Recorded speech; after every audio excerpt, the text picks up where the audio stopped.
Monsieur Couillard, bonjour. Bienvenue Bonjour. à Zone L. Bonjour, Jonathan. Donc, on a vu Raymond Bachand il y a 2 jours. Vous voilà aujourd'hui. C'est pas par manque d'imagination, mais on va vous poser exactement les mêmes questions qu'on a posées à Monsieur Bachand. Comme vous êtes dans une course à 3, on essaie de garder ça égal et équitable pour tout le monde. Très bien. Donc, la première question va comme suit. Je pense qu'on vous connaît quand même assez bien comme politicien. On aimerait ça que vous nous parliez de vous en tant qu'homme. Bien, j'ai développé, bien sûr, à partir de ma profession médicale qui a débuté en 1985, une longue carrière de pratique. Par la suite, j'ai été en politique de 2003 à 2008. Par la suite, j'ai été actif dans plusieurs secteurs, conseil d'administration, enseignement, conférences, fonds d'investissement. Au travers de ça, mon épouse et moi, on a eu à passer 5 enfants à travers les études. Ils sont maintenant tous quittés la maison. On habite au Lac-Saint-Jean, à Saint-Félicien, parce que ma femme vient de Roberval. On est très heureux de ça. Et me voilà donc à nouveau plongé dans l'aventure politique. Fait que 5 enfants, c'est quand même une grosse famille. À 2, c'est une famille recomposée, Okay. comme c'est fréquent au Québec maintenant. 2 plus 3. Et maintenant, tous ces enfants-là sont soit aux études, soit au travail, mais ont quitté le foyer. OK. Maintenant, si vous aviez à me faire la description, une description générale de la Gaspésie, ses gens, sa culture, sa population, comment vous la décriveriez? Bien, d'abord, un paysage magnifique, mais des gens extraordinaires qui ont passé à travers des périodes difficiles au fil des années, au fil des décennies, qui ont montré beaucoup de persistance, tellement que c'est maintenant de plus en plus cité en exemple comme redressement économique, comme innovation, comme nouveau secteur d'activité, qui réussit maintenant à avoir une population en croissance, à retenir ses jeunes. C'est un bel exemple pour les régions du Québec. Maintenant, j'ai une baguette magique dans mes mains. Oui. Puis, j'efface votre passé politique. Puis, vous débarquez ici. Votre femme, supposons, vous dit on va habiter en Gaspésie. Vous débarquez en Gaspésie comme homme d'affaires et vous avez un nouveau projet d'affaires à développer en Gaspésie. Qu'est-ce que vous feriez? J'irais dans un secteur où les gens ont déjà une expertise. Il faut faire attention de ne pas inventer nécessairement un nouveau secteur. Alors, les secteurs d'excellence, les 3 secteurs d'excellence que la région a déterminés avec la démarche Accord. Et j'essaierai de me trouver une niche d'innovation dans un de ces secteurs-là, que ce soit les activités liées à la mer, que ce soit le récréotourisme ou l'éolien. OK. Mais quelque chose de précis, un projet, là, vraiment...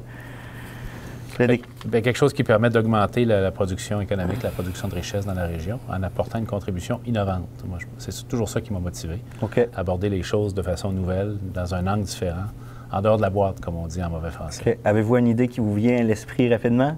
Là, je sors du technocentre éolien. Alors, j'ai entendu toute l'histoire de la naissance, non pas seulement de parcs éoliens et de sites d'exploitation du vent, mais d'une véritable industrie de fabrication, d'installation, d'entretien, qui va être, je crois, la fierté de la région pour longtemps. OK. Fait que ce serait dans ces eaux-là que vous aimeriez vous diriger? Puis, dans mes temps libres, je pêcherai le saumon le plus possible. OK.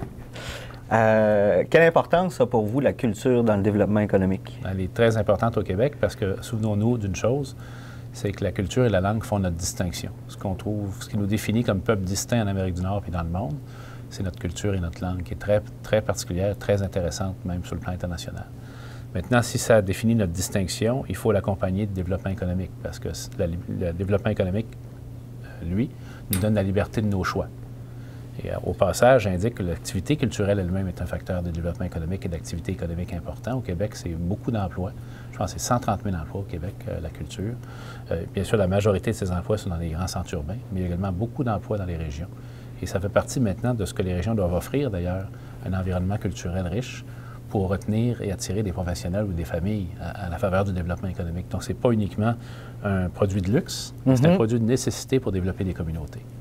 Puis, pour amener ça en Gaspésie, parce que comme vous l'avez dit, c'est beaucoup plus développé dans les grands centres, pour l'amener, ce foisonnement-là, puis ce développement-là en Gaspésie pour la culture, qu'est-ce que vous feriez? Qu'est-ce que vous pourriez inventer comme mesure, comme programme? D'abord, il y a des infrastructures suffisantes qu'il faut avoir. Alors, vous avez le projet de salle de spectacle ici à Gaspé, qui est un bel exemple pour ça. Ensuite, il faut aller à partir des communautés et voir qu'est-ce qui peut, à travers ces communautés, je prends le Festival de chansons de Petite-Vallée, par exemple, qu'est-ce qu'on peut faire pour faire surgir d'une activité traditionnelle, une activité culturelle d'accompagnement. J'étais aux îles de la Madeleine hier et on me parlait de l'ouverture annuelle de la pêche au homard. Vous savez, le départ des bateaux en mer. C'est une activité extraordinaire que je pense que beaucoup de Québécois seraient heureux de découvrir à l'intérieur d'un festival, d'une manifestation culturelle plus large.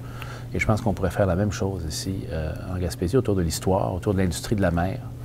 Et il y a énormément de potentiel. Okay. Là, vous êtes à peu près au milieu de votre tournée gaspésienne? Au milieu, oui. Comment ça se passe? Ça va bien? Vous sentez le pouls quand même assez bon? Bien, ça va très bien. Ce que j'aime beaucoup dans ces tournées-là, c'est rencontrer les militants.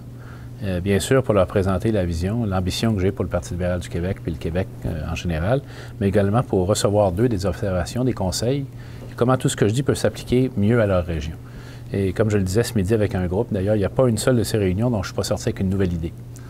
Et pour moi, c'est très, très, très rafraîchissant et très important d'ajouter ça à mon bagage. Donc, je vois ça comme un contact des deux côtés, dans les deux directions. OK. Aux dernières élections, ça va suivre un peu. Aux dernières élections, la Gaspésie est tournée du rouge au bleu. Mm-hmm. Vous en faites quelle interprétation? Bien, d'abord, c'est une certaine déception. On est quand même libéraux. On avait un excellent député ici, M. Mamlonnet, qui a fait beaucoup d'investissements dans la région avec le gouvernement. Alors, la première réaction, c'est de se dire, bien, comment ça se fait que ce travail n'a pas été plus reconnu et ne s'est pas traduit dans le succès électoral?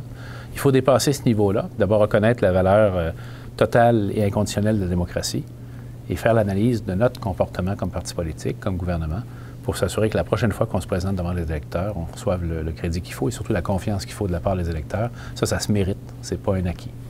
OK. Mais l'analyse que vous en faites, donc, c'est quoi? Bien, il y a eu certainement l'usure du pouvoir qui a joué. Ça faisait 9 ans qu'il y avait un gouvernement libéral. M. Charest était premier ministre depuis 9 ans.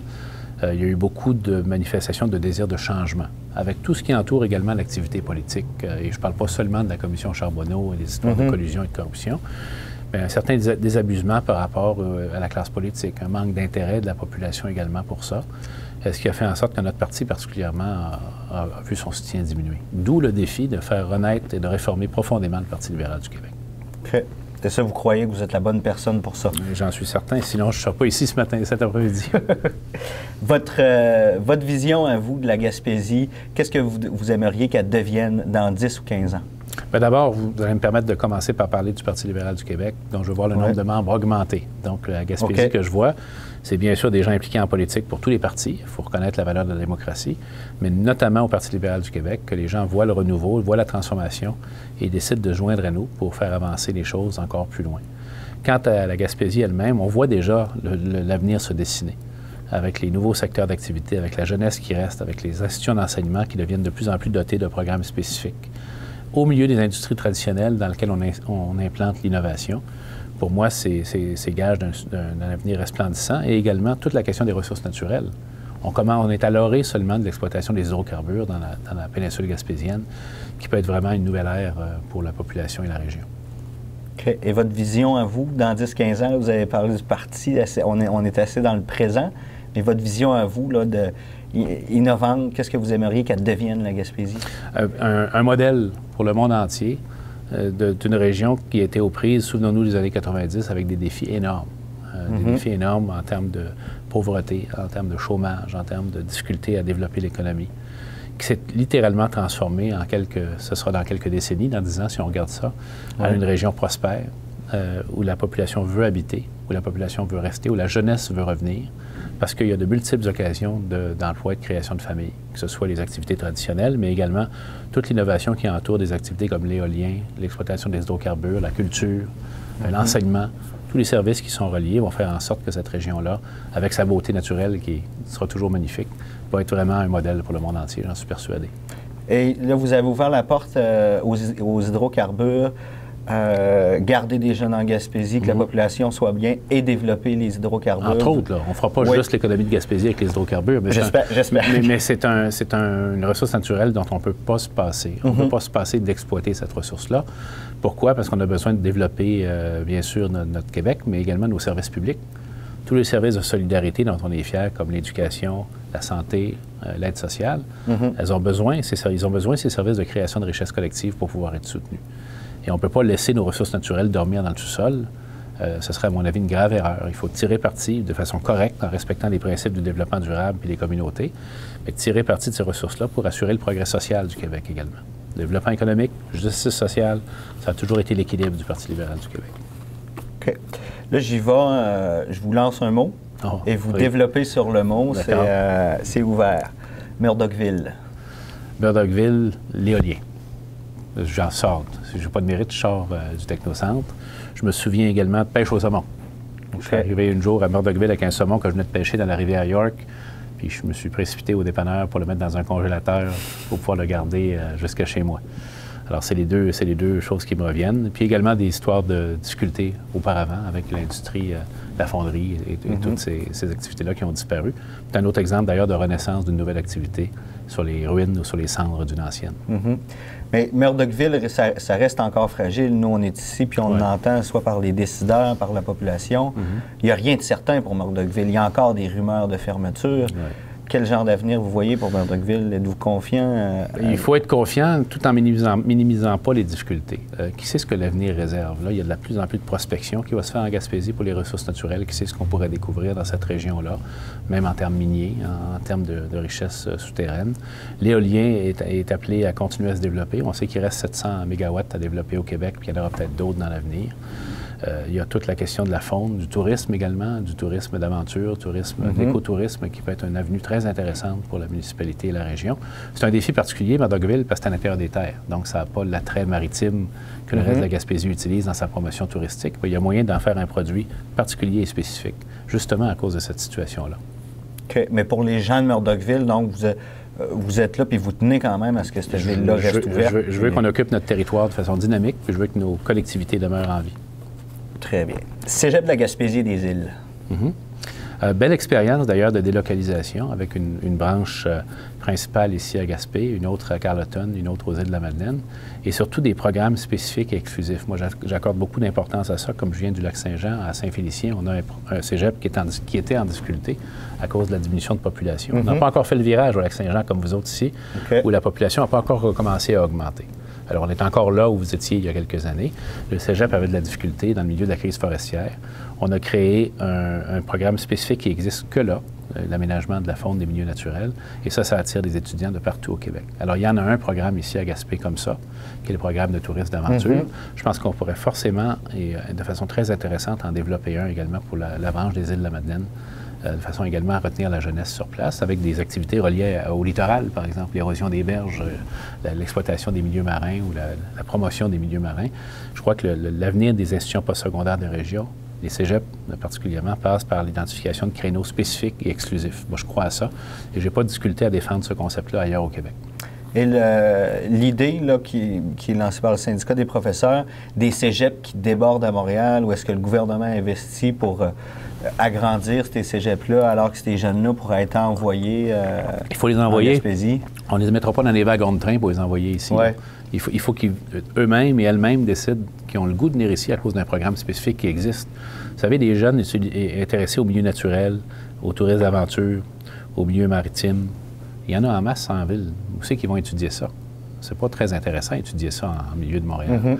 Alors, ces gens-là, si on leur offre un programme qui les attire, ils vont vouloir, on n'aura pas besoin de les envoyer en Gaspésie. Je préfère beaucoup mieux, moi, la conviction et la sensibilisation que la coercition. Ça ne marchera pas avec les jeunes de toute façon, de cette façon-là. Mais il faut d'où la nécessité de développer des produits qui les attirent ici. L'école de cirque de la Gaspésie. Ça, j'en ai moins entendu parler de ce dossier-là. Je vais être bien honnête avec vous. Peut-être que vous allez m'en apprendre là maintenant un peu. Un tout petit peu. Je ne suis pas au courant vraiment des détails de ce dossier-là. Ben, je vais faire la même chose qu'avec M. Bachand. Vous allez me faire la promesse de vous informer. D'accord. Et de vous en occuper pour le futur. Et la prochaine interview, on en parlera de façon plus détaillée. Oui. C'est une école qui s'occupe de tous les jeunes de la Côte de Gaspé, 100 des jeunes du primaire et 100 des jeunes de la Haute-Gaspésie pour développer la persévérance scolaire et les saines habitudes au moyen des activités de cirque. OK. Donc, ce n'est pas nécessairement pour former des professionnels du milieu, mais pour servir de stimulation. Avant, oui. Avant, juste, il y a tout juste un an, on avait un programme professionnel de formation d'instructeurs. Ici à Gaspé. Mais là, c'est surtout pour la persévérance scolaire puis la mobilisation. Disons qu'elle a vécu des années houleuses, là. Elle va avoir besoin d'un coup de pouce. Donc, je prends cet engagement avec vous aujourd'hui pour m'informer de ça correctement à la prochaine visite. Puis vous allez me questionner là-dessus, vous allez voir que je vais passer l'examen. Magnifique. Le train. Oui, j'en ai entendu parler tantôt. D'ailleurs, j'ai rendu visite au maire de Gaspé. On va parler du projet de train. Ce qui m'apparaît important et essentiel, c'est que ce soit un train multimodal, c'est-à-dire un train de passagers touristiques, oui, mais un train de marchandises également, parce que tout le monde me parle et est au courant dans les régions comme la Gaspésie et d'autres également, de la nécessité, compte tenu de l'éloignement, d'acheminer nos matières premières et notre production dans les marchés de façon la plus efficace possible, avec autre chose que les camions et les routes. Alors, bien sûr, le train, et tant mieux, on me dit que le projet a progressé. Je pense que d'ailleurs, Georges Mamelonnet et le gouvernement avaient aidé financièrement le départ de ce projet-là avant l'élection. Il faut que ce soit poursuivi. Il y a également l'aspect autre qu'il faut développer, le transport maritime avec les ports appropriés, le cabotage, puis le transport aérien qui nous permet d'accéder au marché plus rapidement. Alors, je vois ça, moi, le chemin de fer comme un des axes de développement du transport et de l'accessibilité. OK. Maintenant, je pense qu'on ne peut vraiment pas passer à côté. Vous en avez glissé un tout petit mot tantôt, la collusion et la corruption. Puis vous êtes parti, là, ça doit faire 4 ans? Presque 4 ans et demi, là. 4 ans et demi que vous avez quitté la vie politique. Fait que vous avez vu ça un tout petit peu de loin, vous l'avez vu arriver, puis là, vous vous relancez en politique. Avec ça en arrière-fond, je pense qu'on va en avoir encore pour un bon petit bout à faire le ménage. Si c'est un travail important, de voir qu'est-ce qu'il y en est, puis de corriger les situations. Mais je répète toujours à tout le monde que la politique, c'est pas juste ce qu'on voit à la commission Charbonneau puis dans les téléjournaux. C'est des milliers de militants bénévoles. J'en ai rencontré aujourd'hui, j'en rencontre tantôt ici, puis j'en rencontre également dans la baie des Chaleurs. Ces gens-là, c'est des bénévoles qui sont ensemble parce qu'ils croient en quelque chose. Ils partagent des valeurs communes et un projet pour le Québec. C'est ça, avant toute chose, la politique. Alors, pour redonner son sens à la politique, son sens profond, puis attirer les gens pour y participer, c'est pour ça qu'il faut, par exemple, réformer notre parti, le rapprocher de sa base militante, le déplacer dans les régions, puis diminuer également l'influence de l'argent dans la vie politique. Alors, c'est pour ça que la réforme du financement politique, puis en passant, ce que je dis, c'est valable pour tous les partis. Je pense qu'il n'y a pas de compétition de sainteté à faire entre les partis politiques de ce côté-là. Diminuer le montant maximal dans une limite raisonnable des citoyens, diminuer le montant maximal autorisé pour les campagnes électorales. On aura toujours besoin d'argent pour faire des campagnes électorales, mais il faut que l'argent devienne un facteur moins important dans la mobilisation politique. OK. Et le financement 100% public des partis politiques? Moi, j'aime pas ça. Je veux préserver absolument le geste du citoyen qui contribue à une cause dans laquelle il ou elle croit. C'est un geste important en démocratie. C'est un geste noble. C'est pas quelque chose de sale, malgré ce qu'on entend. La majeure partie des dons politiques sont des dons de conviction. Et il faut préserver ça.